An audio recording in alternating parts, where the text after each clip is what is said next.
So this is the finished rear seat delete on my 06 Mini Cooper S. There's aftermarket parts somebody made, an ABS panel, but it was really thin and slippery. And I used this to haul my dog to a park kind of every day. So I made this, and it's two hinged panels, a rear panel and then a front panel, and there's storage under both. And so it's 1/2-inch plywood covered with a thin piece of carpeting. So just put these kind of latches here, so just to secure the back door. And then I kept the pad in there, so you can still get to the battery. I think you could just barely get the battery out. This hinged part is constrained because it hits the body over here. I guess you could do it differently so it went up higher.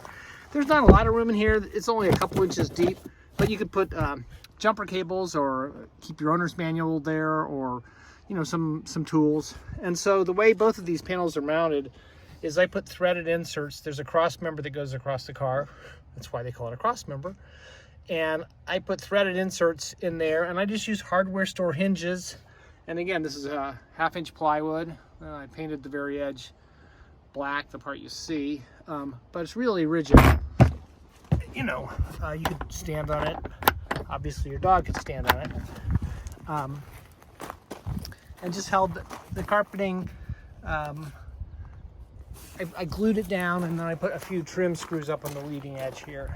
So here's the front part, and I just got a loop of bungee cord here holding the front down, and that loop of bungee cord goes under the mounts for the console here.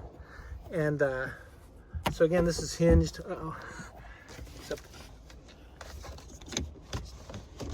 There we go. I had the seat tilted too much. So this flips up 90 degrees. And so again, not a ton of storage here, but it's probably 6 inches deep at the deepest part. So you could keep some stuff in there, and it's relatively secure. I made the carpeting. I used a 4x6 mat just from Home Depot or Lowe's, and I just used a chunk of that, and I had some left. So I just used gaffer tape to tape some other chunks of the carpeting down, and I dynamatted in here too, just to keep the noise down. There's normally a big piece of foam in here, which is your seat. This is just a wood block for a spacer with a stainless steel hook in it. This was one of those round hooks, and I just cut part of it off to make it just a partial hook. But anyway, it works really well. Same thing here, hinges on the front part too. You just unbolt those. The whole thing would come out in 5 minutes, and you can put the seats back in. There's nothing permanent about it. So that's about it. It's worked out really good.